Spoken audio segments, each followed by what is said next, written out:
Welcome to Mission Evolution Radio Show with Gwilda Wiyaka, bringing together today's leading experts to uncover ever-deepening spiritual truths and the latest scientific developments in support of the evolution of humankind. For more information on Mission Evolution Radio with Gwilda Wiyaka, visit www.missionevolution.org. And now, here's the host of Mission Evolution, Miss Gwilda Wiyaka. Have you lost your mojo? In this episode of Mission Evolution, we'll explore coming back to life, to enthusiasm and excitement, back to leading, dreaming, and creating. Mission Evolution Radio TV show is coming to you on the X-Zone Broadcast Network and the X-Zone TV channel, divisions of Relmar McConnell Media Company, with studios and corporate offices in St. Catharines, Ontario, Canada. With the trauma, stress, and distractions of day-to-day life in the fast lane, it's easy to forget our dreams, lose enthusiasm, and get lost in a fog.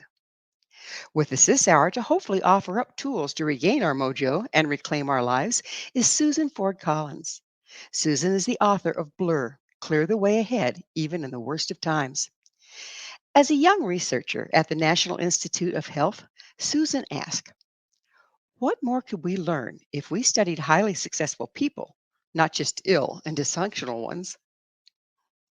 Her colleagues laughed, but Collins was on the verge of a major breakthrough, the technology of success.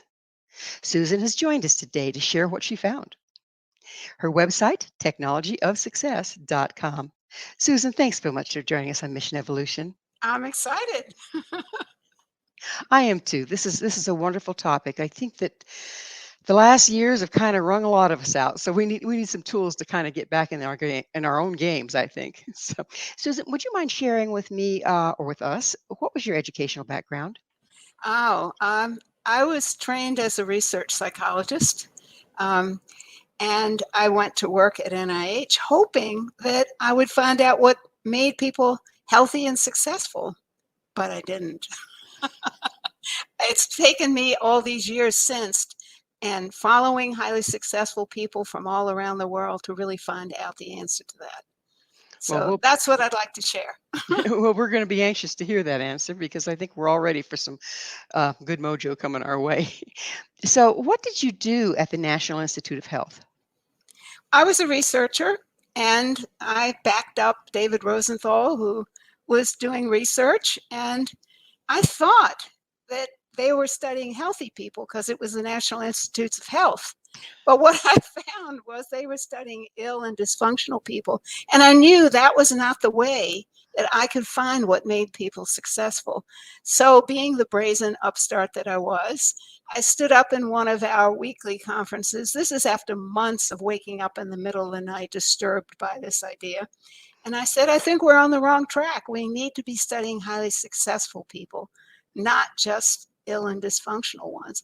And instead of becoming excited, the whole room laughed. And you can imagine, as the youngest one in the room, what that was like. And I tend to turn bright red when I'm really, really embarrassed. But it was the most important moment of my life. And I can tell you this sincerely, that don't be afraid of being laughed at, because what that did was it got me so mad. It gave me the energy to spend my entire career shadowing successful people. And then once I discovered the skills they were using, working with CEOs and leaders around the world. And, speaking about it in 15 languages. So it's been very powerful. And I say, if they laugh, good. Make it fuel. Make it jet fuel. Let it get your dander up and move on it, right? Exactly. So what brought the transition from being a researcher to a leading consultant? Well, once I found out what the skills were by shadowing these people, I started doing seminars and testing them out. And my first seminar was in Miami through the University of Miami. And what happened was it was so successful that HR departments started calling me and saying, we don't know what you taught our people in your weekend seminar, but whatever it was, we want you to come and teach to the rest of our team. And that was the beginning. So pretty soon I had to give up on the public seminars. And what I did was corporate seminars across the country. Within 10 years, I had done 4,000 training sessions around the world. And CNN had called me America's premier success and coach.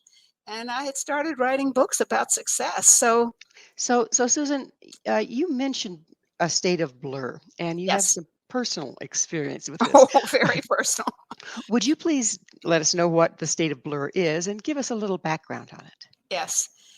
I think we all know, and you know, it's been interesting because when I said to people I'm researching blur, they would go, "Oh, I know what that is. I've been in it ever since COVID started, or ever since I lost my job, or whatever event set it off for them." But what set it off for me was a tornado and a hurricane hit our home within 3 hours and pretty much devastated the home.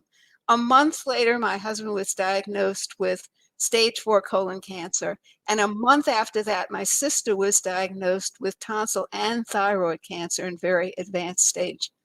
So for the next 2 years, I was a caretaker. I was working harder than ever. And I got to the point where I was in so much blur that I couldn't find my car in the parking lot. I mean, we all have this happen every once in a while, but this was happening regularly. And I was afraid. I was uneasy. I was overwhelmed. Life just seemed hard. Dreams, I didn't have any. You know, they kind of went away with all these events happening. The key players in my life were getting taken away. Who was I going to dream with? I mean, these were really urgent questions for me. But fortunately, when I got my balance and things slowed down a bit, I realized the 10 skills that I had been teaching in the corporate world were exactly the skills I needed to get myself back in balance.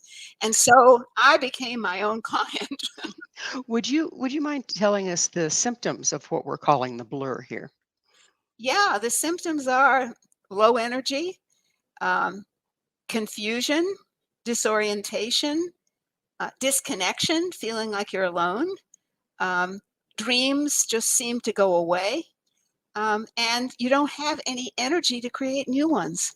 So it just kind of leaves you like sitting with nothingness. And that's a very uncomfortable state.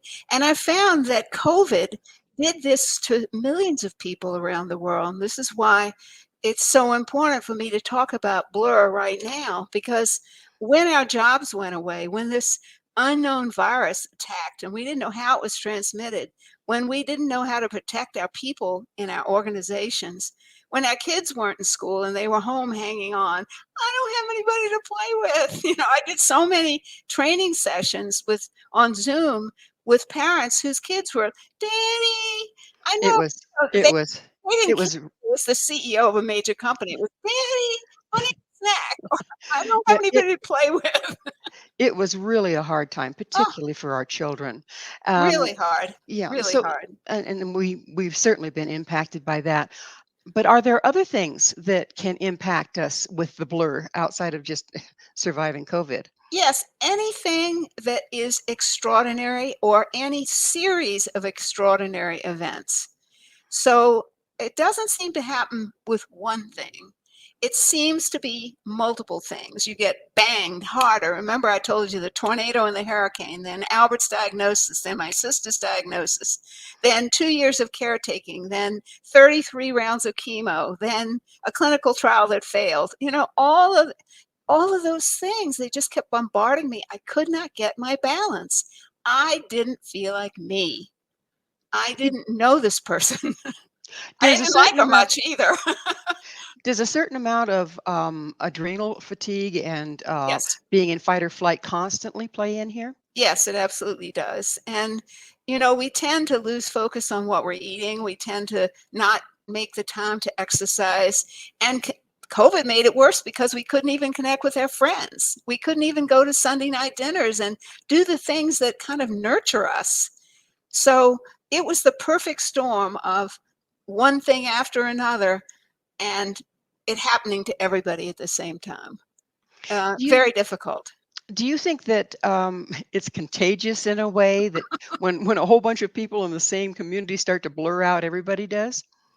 Yeah, I think it's very contagious. And I think it happens in corporate organizations. I think it happens in neighborhoods when all of a sudden in the neighborhood, 3 or 4 people get COVID or a couple of people die. I mean, the panic level, the fear level, the confusion level, the disorientation. I think that was a big part of it. It's like, where do I fit? What's going to happen?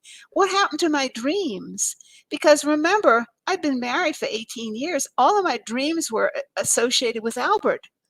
Now, all of a sudden, did I want the things that we had planned, or was I going to need to create new dreams that were just my dreams? And was somebody else going to come into my life that would have dreams too? All of these red hot emotional questions kept pounding on me.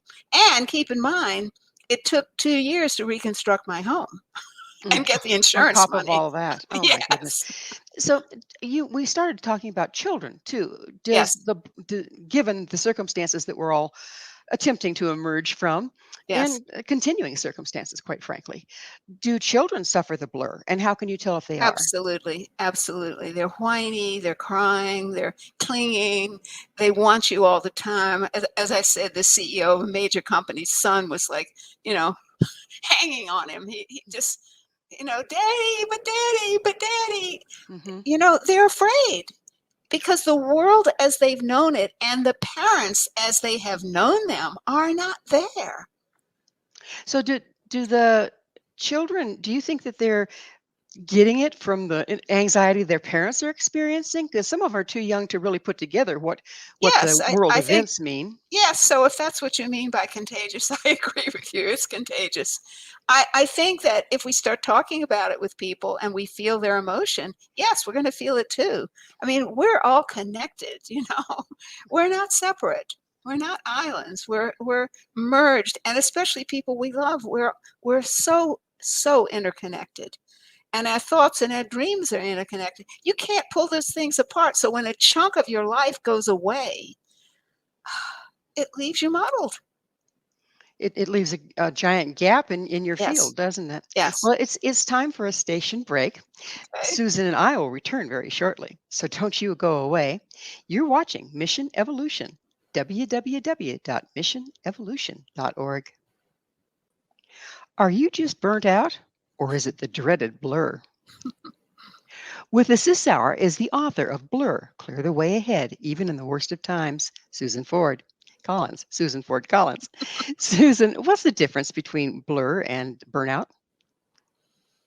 I think burnout may be part of it, but I think blur is a bigger condition. I think it affects the whole life. Burnout to me implies too much work, too many long hours, fatigue from big projects. But blur is bigger. Blur is something that changes your whole life, your whole perspective, forces you to create new dreams, forces you to take a look. What is my life about? What do I want to create? And do I have the power to create that? I think it really brings an identity crisis of very high proportions. And so we need new skills at that point. And that's why the technology of success skill set is so important these days, because these are the skills for pulling ourselves out of blur or overwhelm or anything else that's rocked us. So we talked about children being affected Yes. by blur. Um, is there an age group that's more susceptible to it than others? Well, I think little kids probably are not as affected as teenagers or kids in school in general who can't be with their friends and their routines are disrupted. And I think it was a real challenge for kids to start to learn online. We It were was a not challenge for all prepared. of us. Hmm. The teachers that I spoke to were nutty because they weren't, 1 minute they're teaching in the classroom and 3 weeks later they're teaching online. And they're We having to didn't learn all this technology, Yeah, yes? and they didn't necessarily have the gear. I mean, one of the universities that I consulted with gave all of their new students laptops pre-programmed with everything they would need because they recognized that their students didn't have the right equipment and wouldn't have access to the information. So to assure their success, which I thought was brilliant, they gave them exactly what they would need. And they trained them before they started the course material. They trained them to use the technology, and it worked That's really well. But yeah, I've that's heard so public many. schools didn't do that necessarily. I've heard so many people say that the learning curve of dealing with the electronics was as bad as the learning curve of not being in person. Yes, Yeah. absolutely So, true. how about the adult age group? Is there a particular section that's more affected with blur than others? Well, yeah, I think the young adult that's in the career building phase, that's, working really long and hard and used to going into the office and socializing afterwards, and all that's disrupted. And if you have young kids and you're at that stage, it's really difficult because there's no separation between home and work. So where you could take them to daycare before, they were home with you.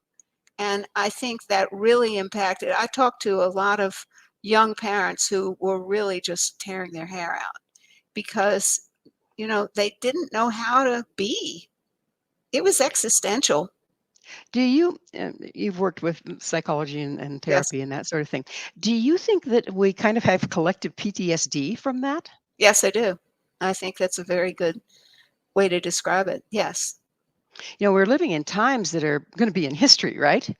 Um, like the Black Plague, except it was yes, the black blur COVID, right? yes, yes.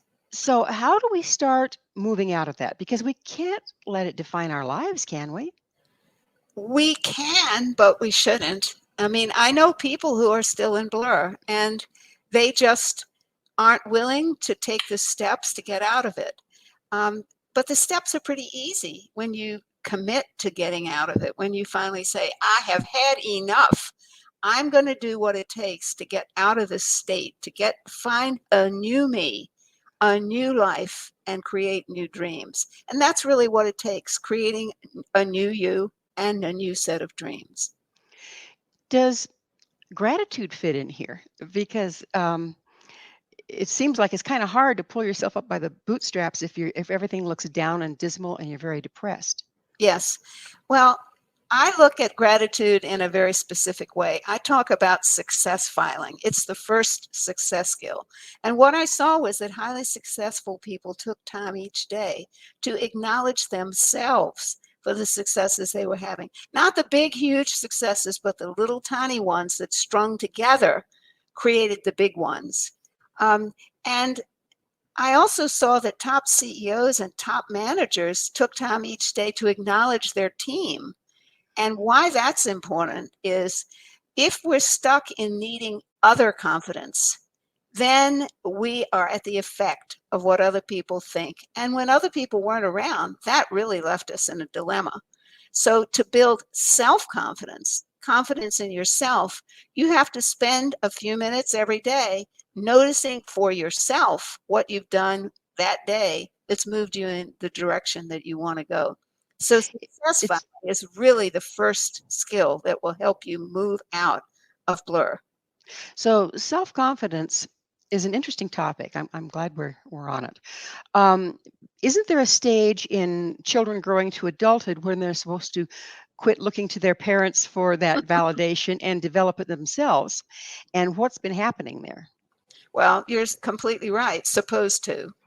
But not all parents really encourage that. And one of the things I teach is how parents can teach their kids to success file. And what we want to do is success file for them when they're young. Say, so what successes did you have today? What do you mean by success? What is success for you now? Ask these kinds of questions that get them thinking.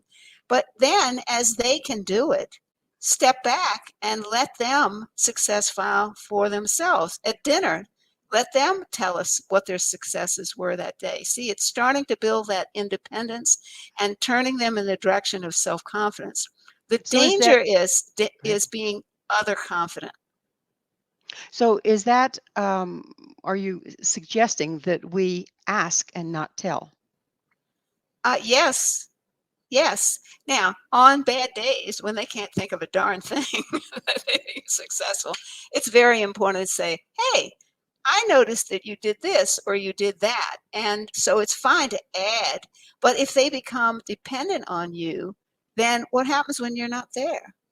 When they go to college, for example, I've seen so many young college students in crisis because they don't have their parents patting them on the back every day, and they don't know how to do it for themselves.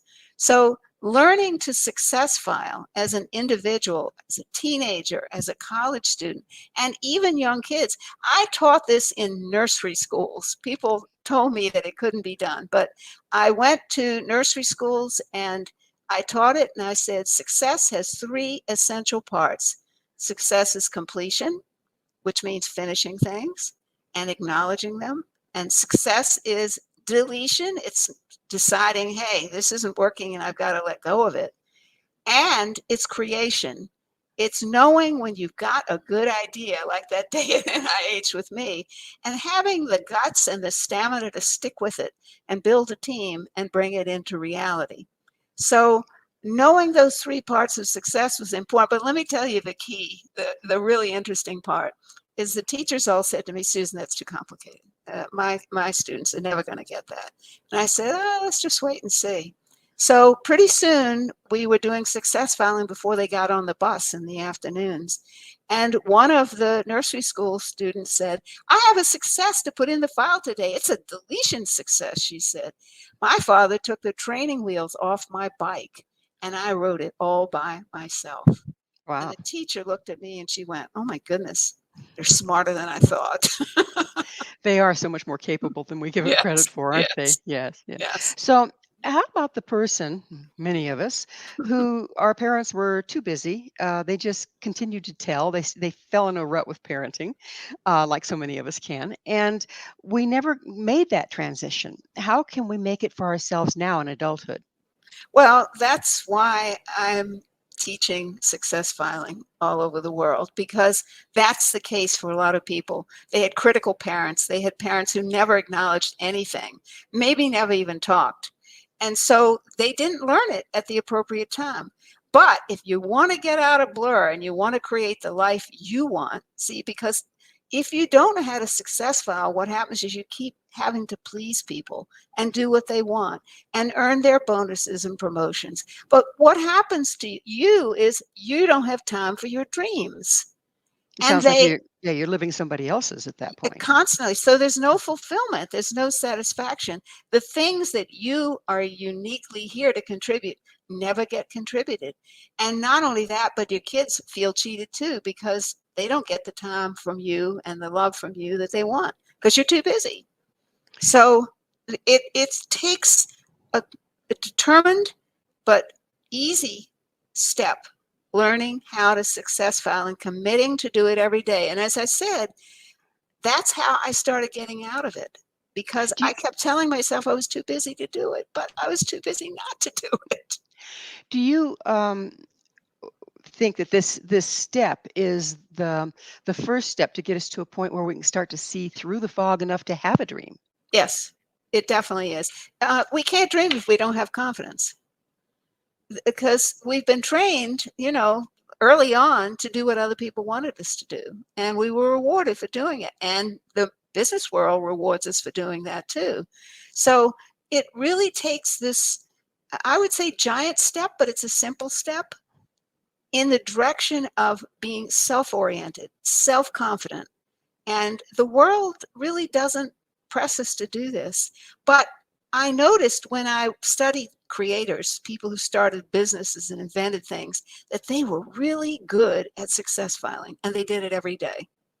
And they did it with their teams, which was really helpful. Yeah, it seems like very often leaders tell you what you did wrong. Oh, yes, very and what often. more they want, but Yes. to indicate to you what it is that you have accomplished, that this what they're looking for, doesn't seem that common. What proportion do you see there that works best? So how many attaboys for criticism, say for instance? Well, I think it could be 1-to-1. I mean, it could be you say, okay, I didn't think this worked, and let's look at what would make it work next time. I think we can literally switch low behavior, low performance to what'll work and what will be good performance. And I think that's the challenge of leadership, is to be able to do that. So Not are just you? leave it as criticism, that because that doesn't help anything. That's just, I used to, in my seminars, I used to roll up the chart paper and whack people and ask them to learn while I was doing it. And they weren't learning a thing. They were running from me, and that's kind of what happens when you're Exactly. a punishing leader. Being bludgeoned over the head. Well, Yes. it's just about time for us to go into another commercial break. Okay. Susan and I will be right back. So to continue this discussion. So stay right there. This is Mission Evolution, www.missionevolution.org. This is Mission Evolution, missionevolution.org. What happens when you lose your ability to dream? With Hmm. us discussing leading, dreaming, and creating is Susan Ford Collins. Her website, technologyofsuccess.com. So, Susan, what are the symptoms that we've lost our ability to dream? We're bored. Bored. We're disillusioned. We're not excited about the future. And that's a real disease. When you lose excitement about the future, you're depressed. You're you're really off with yourself. You don't feel good. There's no planning. I wanted to share that success and leadership have gears because I think it Yes, fits with what. I was going to Yeah. ask you about that in just a minute. Oh, Okay. okay. But what does when you lose your ability to dream, how does that impact creativity? It stops it. I mean, I noticed that I'm a very creative person, and I noticed that I wasn't planning my garden, and I wasn't, going to garage sales and doing the things that were exciting to me because I was down. I was depressed. I just didn't feel like me. And that's a sad state. And American medicine really loves to treat that with all kinds of medications, which sets up other cycles. So, we have to take charge of what we're doing and take charge with our self expression so that we don't end in a medical condition. If we do end up in a medical condition, have you found that sometimes we can go the medicine route enough to get our mojo moving and Yes, then and then some take off people and drop need the to, meds? but I Mhm. mean, there's simple things like taking calcium, magnesium, for example. I mean, there's healthy ways to do it. And what I find is when people are in blur, they stop eating regularly, or they don't eat as well as they used to, and they stop exercising. So all of that slows down the metabolism, and it just leaves us feeling dull, Seems to blurred. kind of compound itself, It doesn't it? does. It Yeah. definitely does. And if you've got somebody with you who's sick, then that makes it even more so because it's that sad energy, that frightened energy that you're surrounded with. You're ingesting all the time.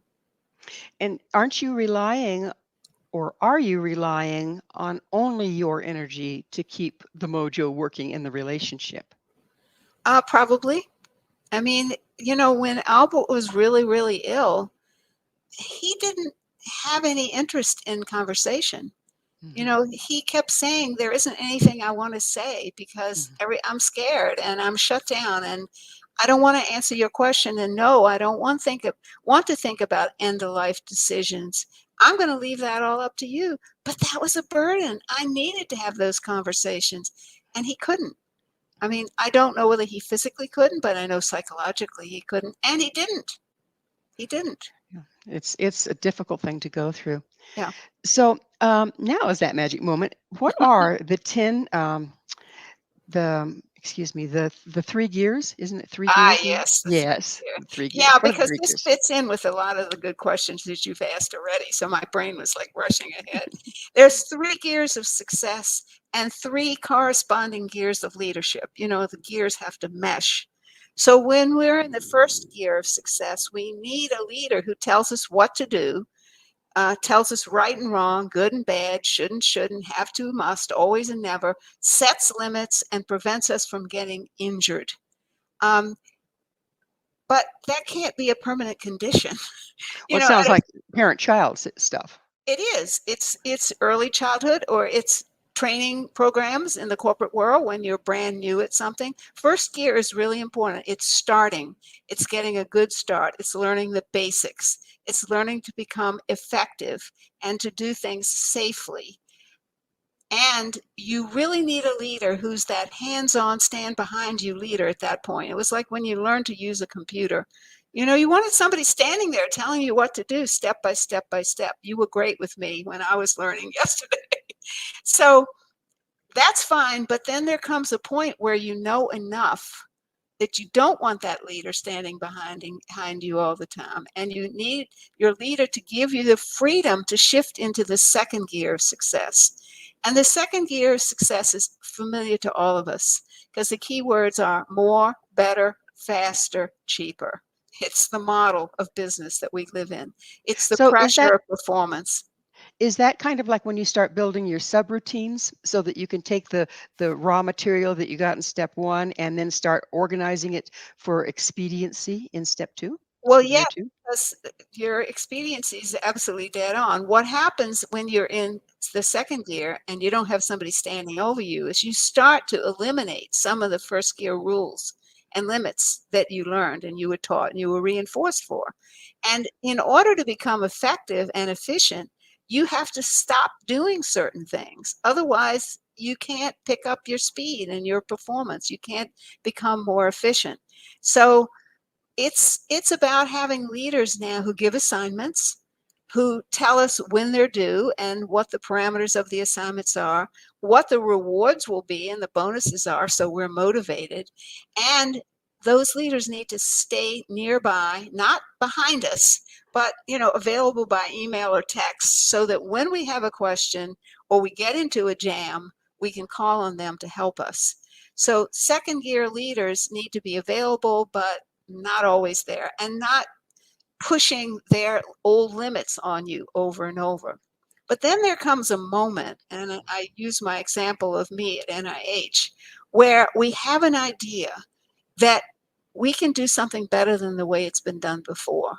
And what we want then is a leader that says, okay, I'll vet this with you. I'll co-dream this with you. I'll think it through with you. I'll give you the freedom to explore it. I might even give you the resources to explore it.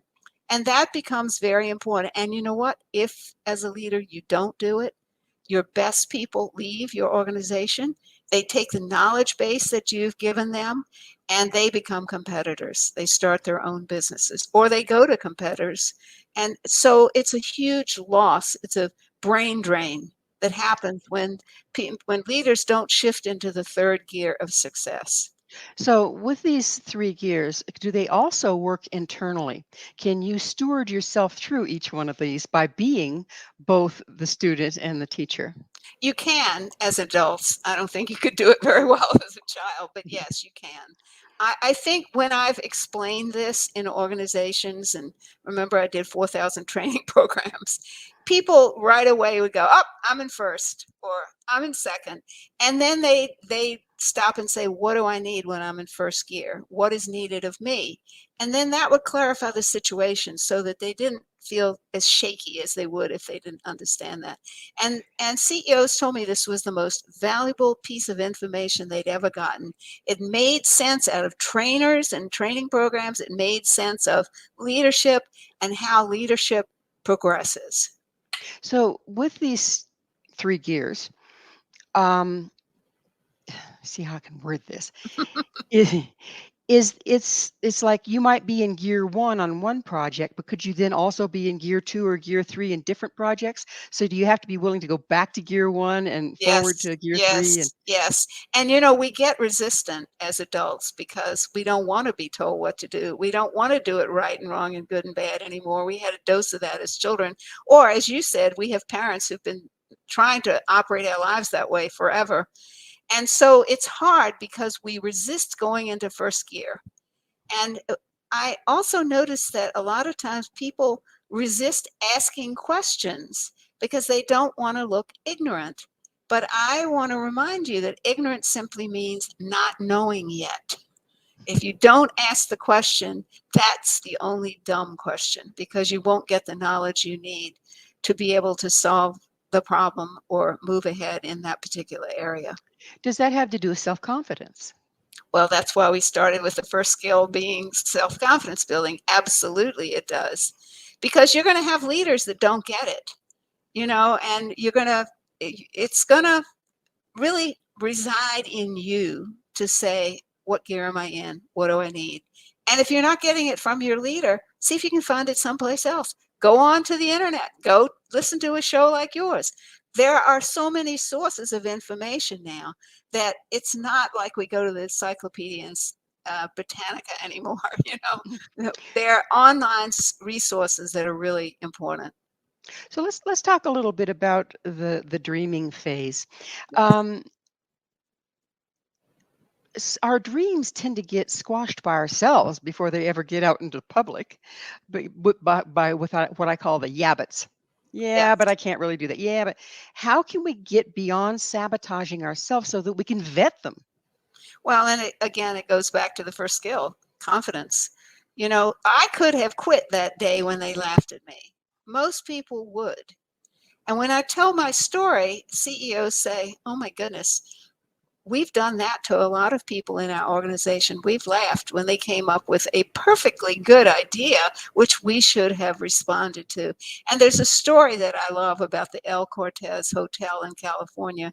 The janitor was walking around standing with his hand on the broom, and he was faced with the hotel shutting down because they needed a new elevator system. And that meant he was going to be out of a job. But he was in third gear, and he said to himself, why don't they build the elevator on the outside of the hotel? Glass fronted, it would be a spectacular feature, and it would attract lots of guests. We had a third gear leader that day, because that CEO, when he said, I got an idea for you, said, tell me about it. I want to know, what is it? And he said, build it on the outside. Ask your engineers if it's possible. But wouldn't it be wonderful? And he sketched out for the CEO what he was thinking. And the engineer said, absolutely, it's possible. And so they kept the hotel open those 2 years. He had his job. And the El Cortez Hotel became famous for the first outdoor elevator. So as a leader, instead of squashing or laughing at, sometimes we just have to say, okay, let's work this through. Let's see if we can figure it out together. Let me co-dream with you and see if we can make this thing real. So we're about out of time in this segment, but within that, sometimes we come up with harebrained dreams, okay, Yes, that that's true. sound great when they're floating around, but when we start trying to bring them back down to the pavement, they fail the test. How can you tell when you're dealing with something like that, and what do you do? Well, that's why you need your leader to say, let's look at this together, let's vet this together. Because some ideas on the surface seem great, but they're too expensive, or there are other reasons why not. And so, yes, not all great ideas in the moment are great ideas in reality. That's just the truth of it. But a lot of great ideas simply never come to life because we squash them before they ever get out of their shell. Well, we're going to have to talk about squashing them and not squashing them on the other side of a station break. Please stay with us as Susan and I continue to explore reclaiming our creativity. This is Mission Evolution, www.missionevolution.org. How do you find your mojo? This is Mission Evolution, missionevolution.org. We're continuing our discussion with Susan Ford Collins. Susan, we were talking about dreams, vetting dreams, seeing if they're realistic. Is there Can we become too attached to our dreams that we don't let go of the ones that don't work? And what's the result of that? Yes, we can. That's for sure. We can do that. I don't know. That's a very personal question we have to ask ourselves constantly. Am I really making progress? Am I getting there? I think we have to just check ourselves on that one. Just constantly Yeah. check in, and is Am I this making, working kind of is stuff? this real? Is this valuable to anybody besides me? Is this just an idea, not really a product or a service? And I think that we have to learn some more about the science of dreaming. And the science of dreaming, for me, became very real when I was at NIH and I met Dr. Carl Pribram, who was a Stanford University neurosurgeon. And he had worked on Korean War soldiers who had brain damage. And what he discovered was that even if a big chunk of their brain was gone, their memories were not gone. Maybe they weren't as clear, but they weren't gone. And he's the one who discovered the holographic brain. Here's what he discovered. Thoughts are literally electromagnetic. They produce force fields that can be measured. He was able to measure the power of a thought. That blew me away. So then I wanted to know, well, which thoughts are more powerful than other thoughts? Which thoughts are more likely to become real, more likely to come into reality? And he said the thoughts that we can see, hear, feel, taste, and smell are measurably more powerful.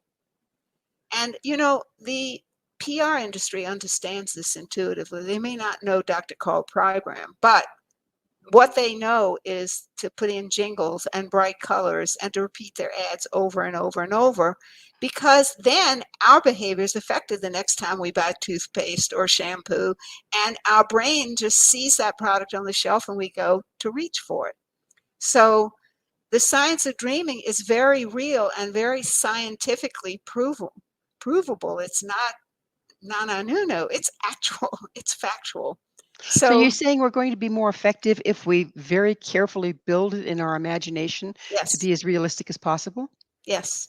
So that for us it's real, that we step into that reality. We pre-experience it, is the way I say it. We pre-experience it in as much detail as possible. So after the tornado and the hurricane, when I was going to redo the part of my house, I had to start pre-experiencing, what do I want this room to look like?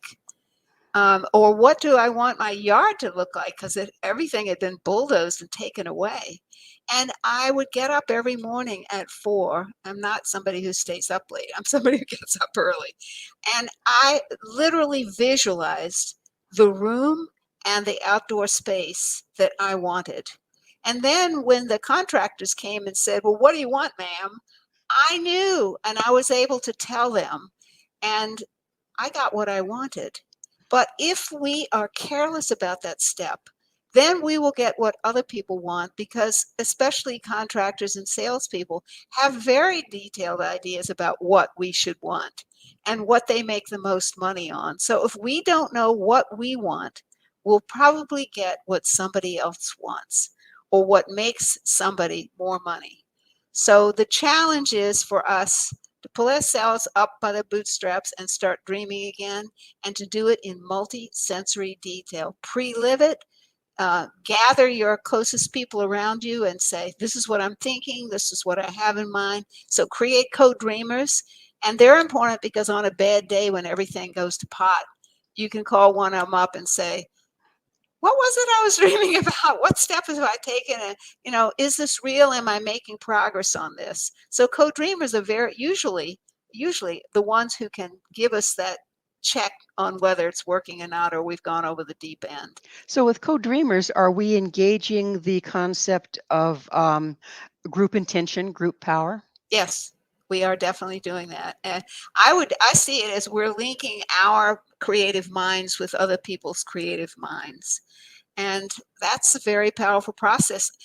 And that was part of why COVID was so devastating, is we didn't have people to chat with. We didn't have people at the office. We were in these little zones, these little screen zones, but we weren't taking breaks and going to lunch with people. So those conversations that are so nurturing and help us get our dreams going, because how often do we say to somebody, hey, I had an idea last night, and they go, what? But if you're all by yourself, that doesn't happen. The one thing that I saw with COVID and with a lot of other things in our lives is we tend to go into victim, and when we go into Yes. victim, there nothing moves. Would you speak to that a little bit? How do you get out of that state where you just you have no ideas, you have no, what do you do there? Because we Well, have a whole nation that went there I with know. COVID, the whole world. I know. It Mhm. goes back again to the first success skill, that building confidence again. Because if you don't have confidence, what's the point of dreaming? Because then you don't believe that you can make it happen. And so it becomes worthless, it becomes useless. So it's a matter of confidence, and it's a matter of determination. At some point we just have to get gutsy and say, I'm going to do this. Darn it. It's important to me. It's kind of like that day at NIH. I'm going to do this. I don't care whether you laugh or not. I'm going to do this. So when we drop into the victim place, aren't Yes, we really creating that reality? we absolutely are. Because here's the truth. What you think is what you get, like it or not. So if what you think about is being a victim, then you will become a victim. If what you think about is that you can't do it, you're creating that you can't do it. And you're broadcasting that signal to everyone around you, and they stop believing you can do it too. And so it just spirals down. Just amazing. So it suddenly becomes very clear why going back to ground one with that confidence building is Yes. is bringing ourselves back to the equation, isn't it? Yes. Well, and I Yeah. did all those seminars and I kept saying to myself, which is the first skill? But every time I did a seminar, I started with success filing. So after a while, I realized it's the one, it's where you start. And Nothing then like understanding, experience. yeah, and then understanding the gears so you kind of know how to get the thing moving forward. So, Susan, it's that time in the show when I get to ask you, what's your Oh, mission? my mission is to teach these 10 skills every place I can. And once I had taught it in the corporate world, CEOs begged me to teach it to parents and teachers because they said, wouldn't it be wonderful if every kid came into the workplace having learned them at home, having had them reinforced in school, and ready to rock and roll when they came to the workplace? But they say, unfortunately, we have people coming in who have no confidence and have no idea how to rebuild it. They have not known how to slow down into first gear and learn skills on their own. They're not ready for prime time. And so I've spent a lot of time teaching these skills and starting to create schools that are called the Technology of Success schools, where we really make this a life skill so that when these students graduate and move into the workplace, they are ready and able. When beautiful mission, by the way. Yes, When I love it. I love it. When when we are creating or getting ready to create, we start a whole new project. Do we go back to chopping wood and carrying water, like back to one and then build back out the whole way? Or is there Well, a way to it's like start shortening driving. it? Well, yes and no. I mean, yes, it's like driving. When you stop, your automatic transmission puts you back into first gear. Um, and then we have to go up into second and third. When I learned to drive, you had to do it yourself. It was a manual shift. So it was very real for me that you have to shift down and then you have to gear up. And yes, it's a constant process. If I was in third gear, like I am with you now, creating ideas, and I heard a crash outside, I'd suddenly be in first gear and I have to say, wait, something happened. I've got to go out there and look. And I'd be in, is it safe? Is it dangerous? Has someone been hurt? What do I need to do? So we're constantly making those shifts. It's Can not about staying in any gear forever. can we kind of have a stage that isn't as easy for us? We kind of have a glitch there. And if Yes. so, how can we recognize that and move beyond it? Yes, we can. I mean, if we've had parents that didn't acknowledge us, it's hard for us to acknowledge ourselves. And this is why I teach these things. And I do, 3 or 4 day seminars where we do it and we do it and we do it. So when people walk away, they go, now I understand. I wish my parents had done it. But now I know how to do it for myself. And so we have to remediate. Our parents didn't know these things. We live in a very exciting time where there are a lot of new ideas. And I was very excited, like with Zoom. Eric Wan is the CEO of Zoom, and he had been a graduate student in China, and his girlfriend was 10 hours away by train. On those train rides, he, before the internet and before cell phones, started to think, how can we communicate remotely? He got a visa after 9 tries, came to the US, worked for Cisco and WebEx, and he was in charge of collaborative software and he created Zoom. And he was smart enough to know that he had to teach people the gears of Zoom. He had to tell them what was right and wrong. He had to tell them how to do more, better, faster. He had to say what you could do with it, what you could create with it. And he made that product so that every grandmother could communicate with their grandchild, which was fantastic. He did a marvelous job. It was certainly needed during COVID, wasn't it? Oh, he was a genius. Yeah, what a blessing. Well, Yes, we are virtually out of time in the virtually. show in the show altogether. So, but what's your vision for the future? Should everyone start to learn these skills? Oh, I think it would be a much healthier planet. I think we would cooperate much more fully. I think a lot of products would come into effect pretty quickly instead of being delayed, and I think people would put their money up because they could see the advantage. We'd be co-dreaming with the inventors. So I think it's a great time coming. I really do. I'm excited. And particularly if I can get these skills in schools, I think that next generation will be so savvy, so success and Absolutely. leadership savvy that we'll just zoom ahead. I'm excited. Well, unfortunately, we are out of time. Susan, thank you so much for coming on the show. I loved it. And thank you for joining us on Mission Evolution. Hopefully, we'll have found some possible ways to get your mojo working. Our guest this hour has been Susan Ford Collins, the author of Blur, Clear the Way Ahead, even in the worst of times. To find out more about Susan and all that she has to offer, visit her website, technologyofsuccess.com. This has been Mission Evolution with Gwilda Wiyaka. For more information or to enjoy past archived episodes, visit missionevolution.org. But most importantly, be sure to join us right here next time. This mission will continue, bringing leading edge guests with information, resources, and support for our evolving world.